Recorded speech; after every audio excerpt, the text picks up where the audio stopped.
Plan B has come out. The Democrats are going to go back to the Parliamentarian with Plan B. They are scrapping the essential amnesty workers. They're scrapping amnesty for DACA. They are scrapping amnesty for TPS. They are going to scrap amnesty for agricultural workers. And what they are going to do is exactly what I said yesterday. And by the way, this was before this was even in the paper. It just seemed the most obvious thing to do. They are going to now go to the Parliamentarian and see if they change the registry date, which is the old form of amnesty back from 1972. It's still on the books today. There is a form of amnesty that says that if you were in the United States as of January 1st, 1972, you get a green card. They want to now change that date. What will the date be?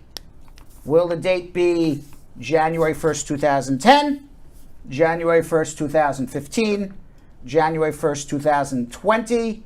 My guess is it will be January 1st, 2020, and it will be anybody who has not obtained permanent residence will be eligible for this form of amnesty. You would have to prove continuous residence from whatever date they choose, that you never left the United States and that you never obtained a green card previously. Those were the two rules for registry previously. So people, for example, unfortunately in the registry, people who had green cards and got ordered deported and never left the United States, had their green cards taken away from them, they wouldn't be eligible for the registry program. People who got a 2-year green card and were not able to remove the conditions of that green card also would not be eligible. It would be only people who never had a green card before, and it's going to be based on a specific date that has not been announced yet. My guess is it will be January 1st, 2020. I hope that's what it is. And that means anybody before who can prove that they were in, this is how it works. You had to prove you were in the United States on the specific day, which would be, right now it's January 1st, 1972. If they move it to January 1st, 2020, you had to prove you were here on that specific day, January 1st, 2020, and that you have remained in the United States on that day, moving forward up until the point that you applied for your adjustment of status based on the registry. Wow, that would be if insane if it was 2020. If it would be insane as 2020, it would cover not only the DACA, and it wouldn't matter age, it would cover essential workers. You wouldn't have to worry about, I work in a restaurant, am I an essential worker? I work in a bakery, is baking cookies essential? I drive a truck, but I'm driving this, I'm not driving that. You just eliminate, it just makes it much easier, okay? The other thing that they're going to do, again, never mentioned in the news before yesterday. I just assumed that's what it was going to be. They're going to bring back 245I. So even if that would cover people who maybe were not in the United States on January 1st, 2020, or maybe they'll pick January 1st, 2015. I don't know what date they're going to pick. Other than that, people would still be able to start a job sponsorship, a family sponsorship. As long as that application goes in by a certain date, you would be grandfathered under the law and be eligible to pay a penalty fee and adjust your status here as well. So those look like the two programs that they're going to do to change the immigration laws. They believe that by doing both of those, they can cover almost 67 to 70% of the undocumented immigrants in the United States to legalize them. To tell you the truth, these two changes, Plan B, it would cover more people than the DACA, than the original ones. Wow. So it's even better. To me, it's better, and it's easier. Yeah. It's an easier case to prove. It's much easier to prove you were here on this day than it is to prove you worked as an essential worker. And as well as right now in immigration, with everything happening with COVID and all the books being backed up, it's kind of a smoother funnel to say, okay, if you were here from January 2020 and then yes, this pandemic happened, we could filter through it, is my assumption, no? Yes. Now, the one drawback is that people who may have worked as essential workers who work on farms who recently arrived may be left out of the registry programs depending on what day they choose. Maybe they'll pick the day the pandemic started, that day in March. That would be a smart day too. March 2021. If you were physically here on the day COVID began, you know, that we started I don't know what day they're going to pick.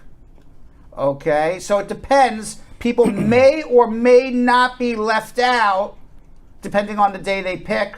Of course, all of this has to pass the Parliamentarian. Right. Now, going back to why the Parliamentarian didn't pass the first one, she said these are new laws. Mm-hmm.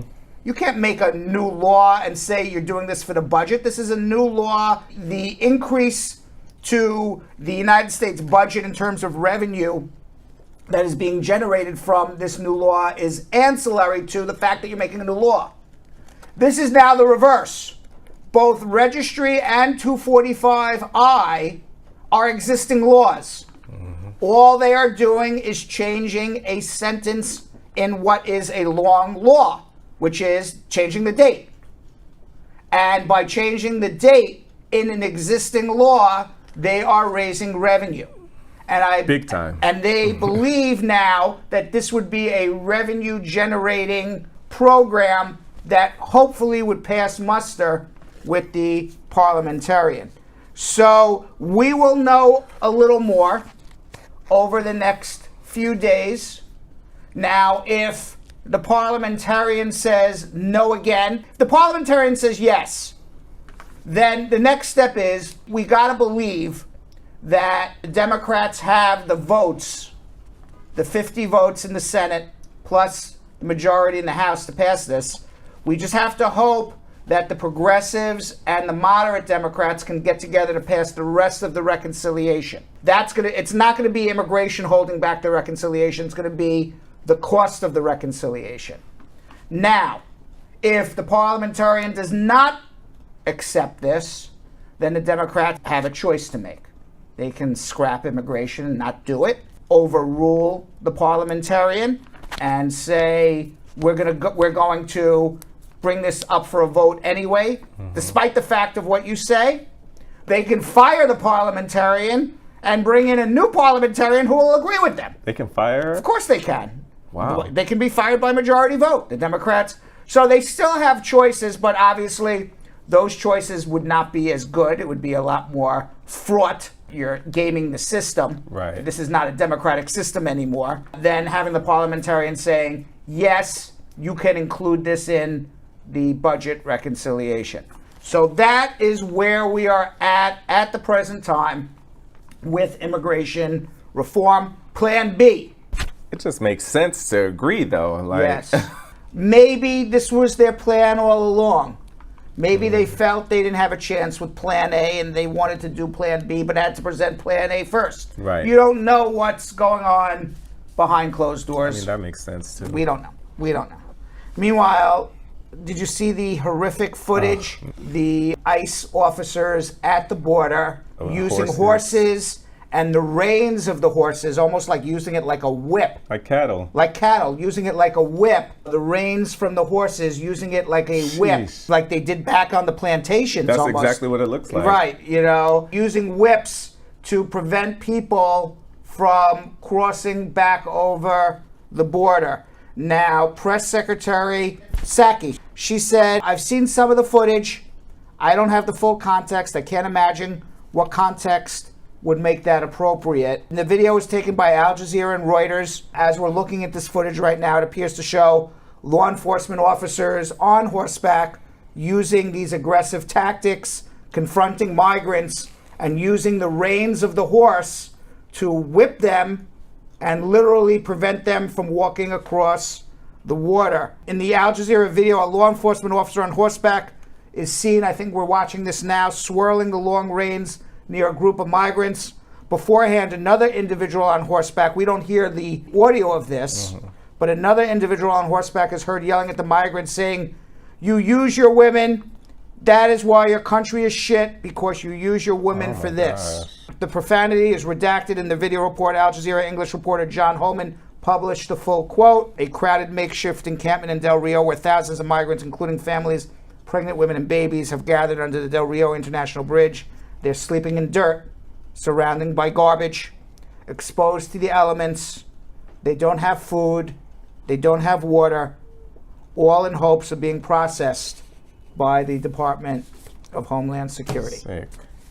Trifling.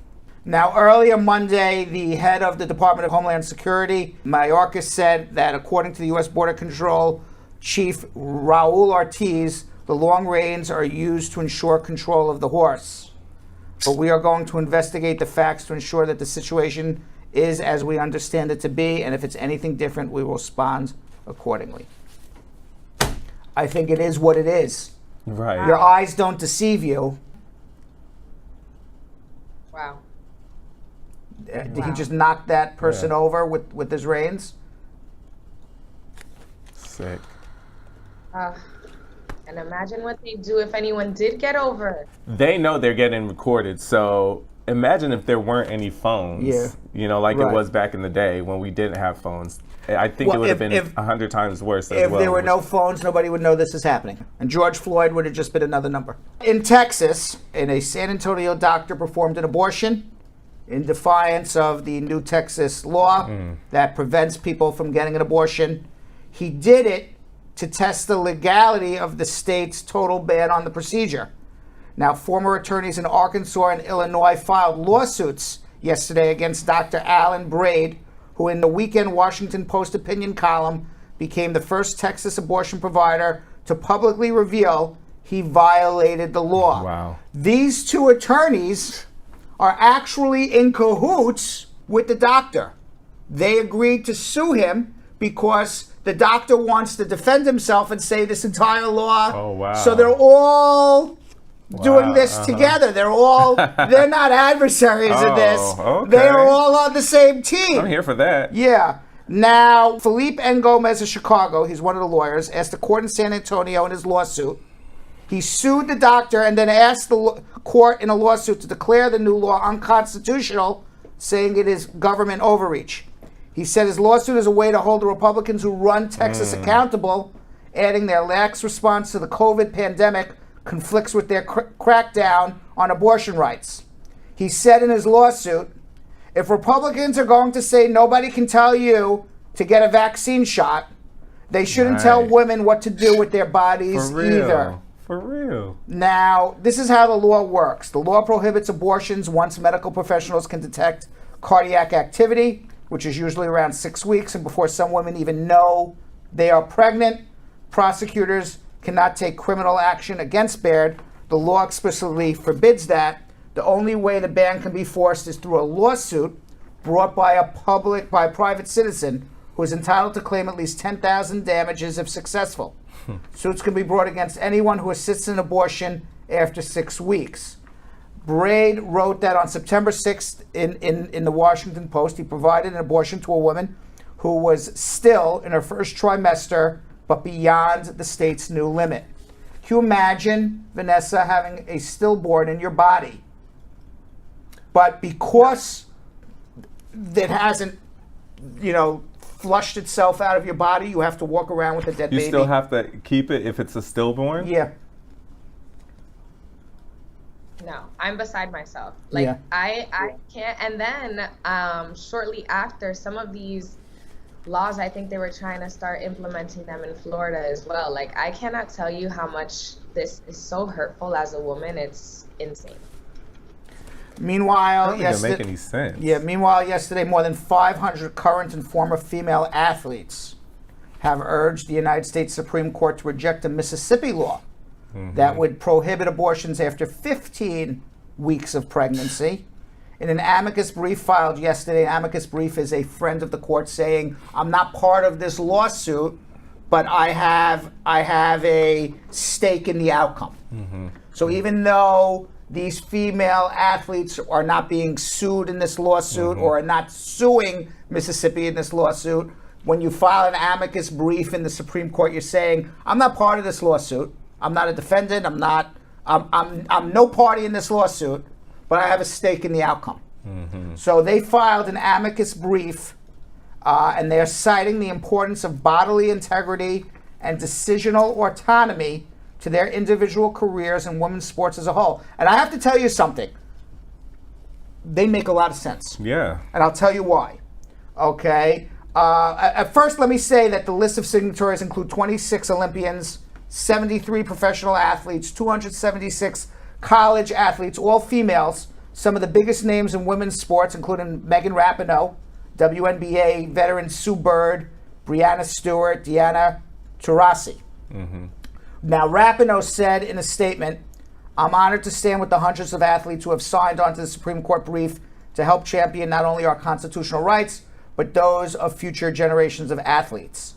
Physically, we push ourselves to the absolute limit. So to have forces within this country trying to deny us control over our own bodies is infuriating and un-American and will be met with fierce resistance."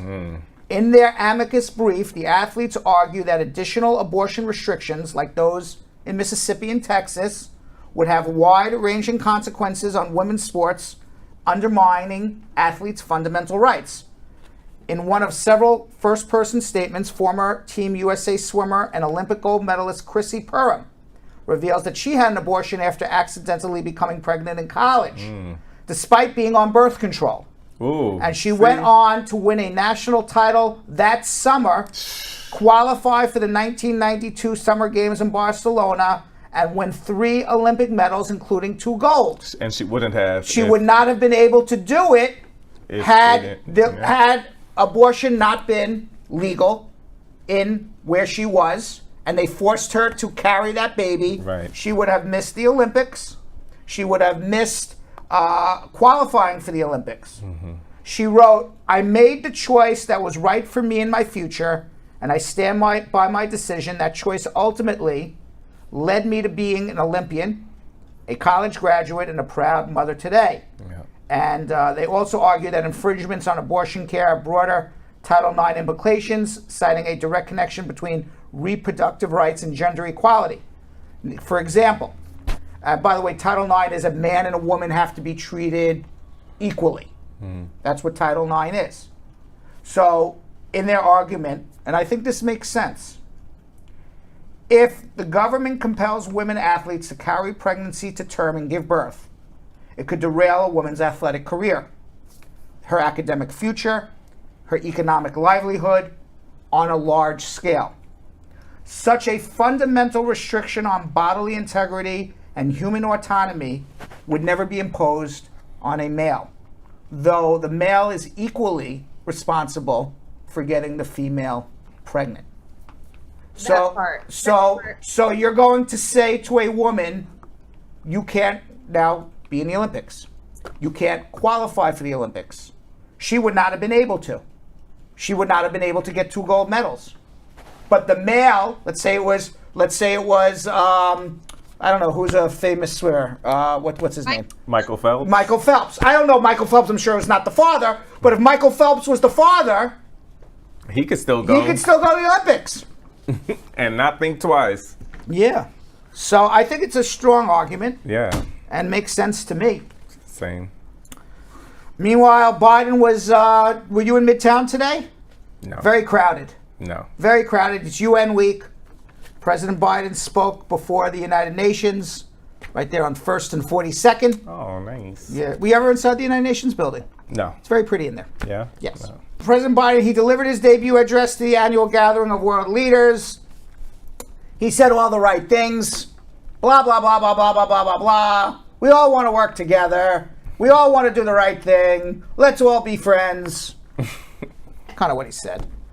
But, you know, his efforts to move America past Trump, more confrontational policies, is getting a lot of frustration in Europe amongst our allies with the sale of the submarines to Australia. And, you know, basically the French have recalled their ambassador to the United States. Yeah. Do you know that? The first time ever the French ambassador has returned to France because the United States sold submarines to Australia, and Australia then canceled the submarine contract with France. When you when the ambassador returns, Right. You know what that's like?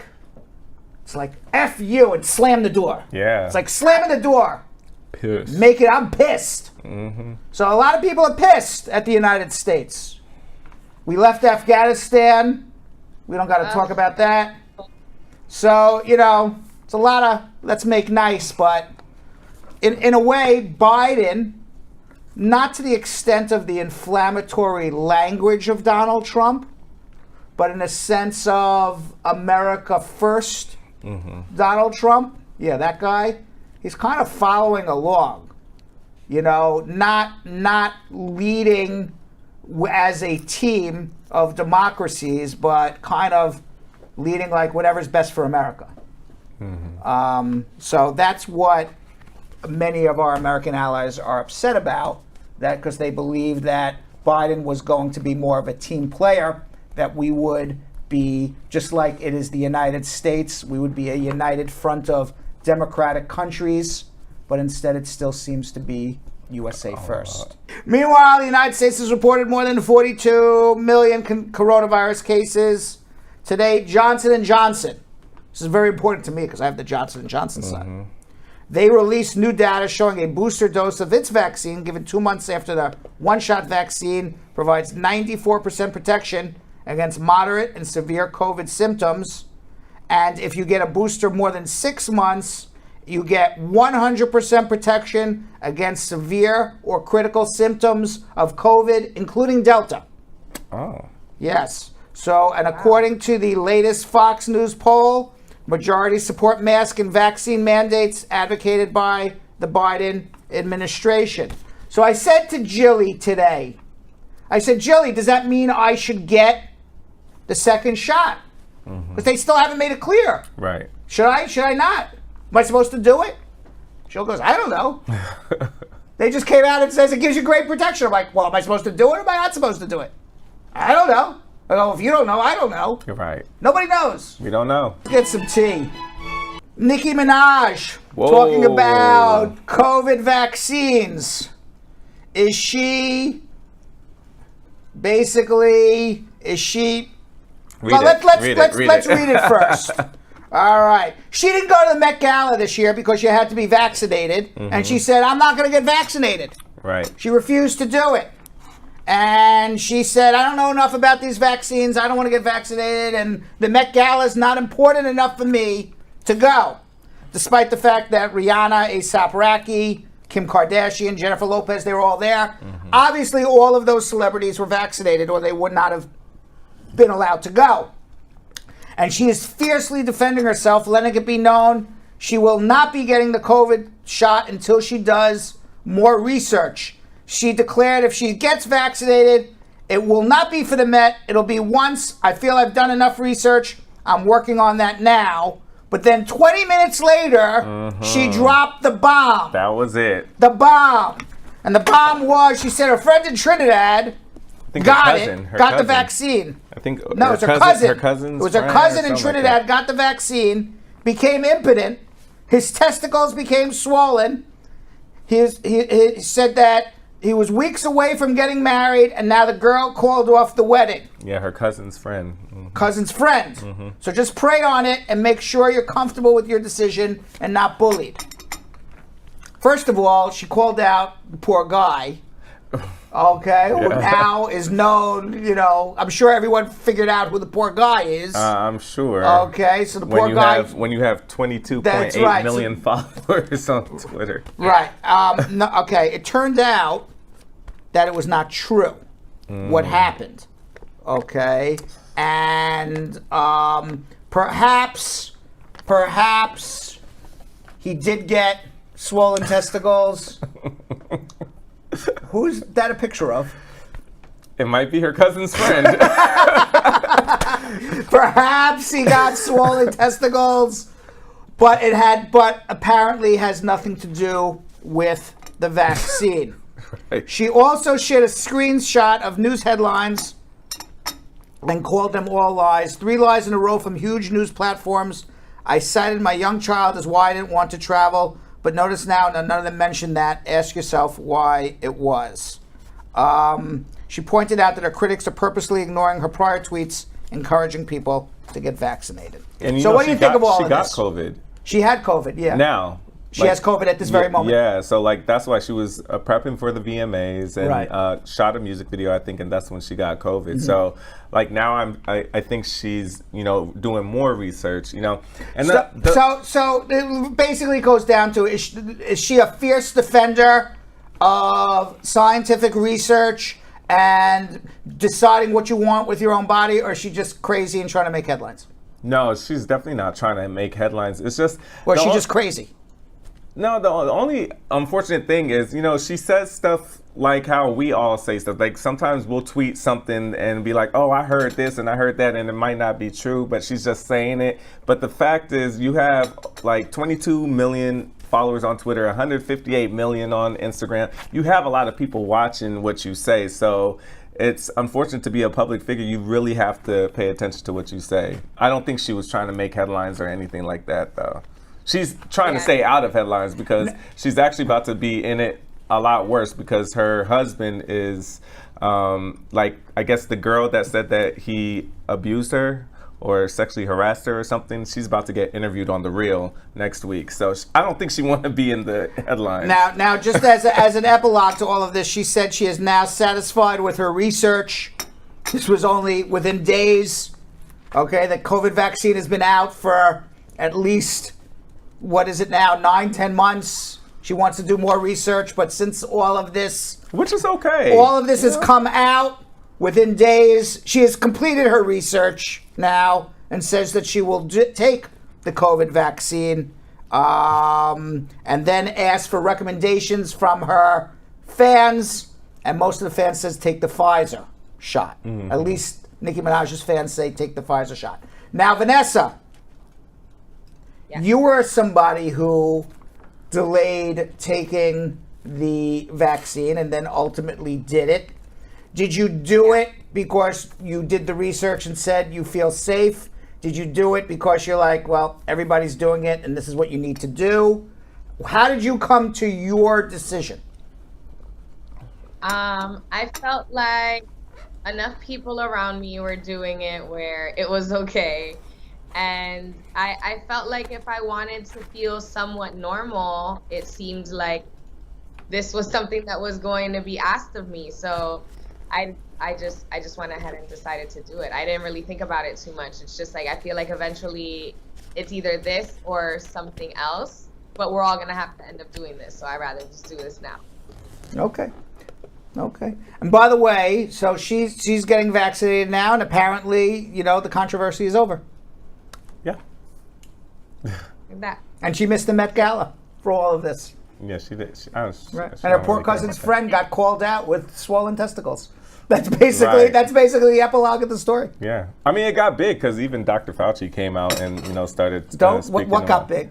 Not the testicles. We don't know about that. The story did. Yes, Dr. Fauci waited too. Yeah, so it was big enough. Yeah, right. No pun intended. Yeah, meanwhile, Britney Spears, she's getting engaged. How many times has she been married? This will be her third marriage, right? She was married to Kevin Federline, and she was married to a dancer, one of her dancers, I forgot his name. And now she's marrying Sam Asghari. Now, who is this guy, Sam Asghari? He's like this... like model guy? Muscle guy, I mean... Is this Britney's trophy husband? I mean, they've been together since 2016. Yeah. Is this a trophy husband for Britney? Like just some good-looking dude with like abs? I mean, they look like because she's Britney Spears. She's like, why not? I mean, I deserve a trophy husband. Yeah, they look like they have fun. They look like they love each other. Listen. About I mean, me she's and a trophy too. But in other words, I think this is the trophy husband for her. She deserves. She deserves it. You think so? Is he? Do you like his look? Is he a good-looking guy? Hey, he's a handsome guy. Handsome dude, right? Handsome dude. Yeah. I mean, he's no yo-yo. Right. He's no yo-yo, but I think he's a handsome dude. He'll definitely. The Queen of Pop can certainly have that. Right. Now she has a ring. It was designed by New York-based designer Roman Malayev. The pair first met in 2016 when Ashragi co-starred with Spears in the video of her single Slumber Party.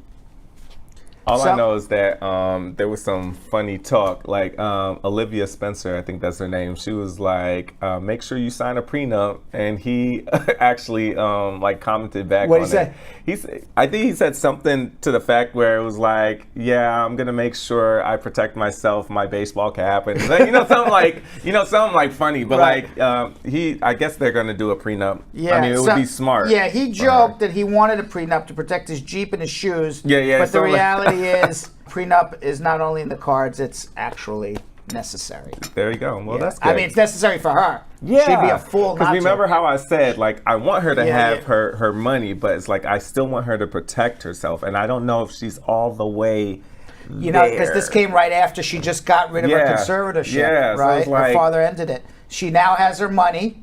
She now has freedom. During that conservatorship, talking about not having freedom of your own body. Mm-hmm. Okay, she was making claims that her conservator, her father, the conservatorship was, preventing her from having a child. Yeah. Talk about not having freedom over your own body. I mean, that was a terrible thing as well. So she's free from the conservatorship, or on her way to being free from the conservatorship. She is getting engaged to Sam. Things are going her way. I'm happy for her. That's life.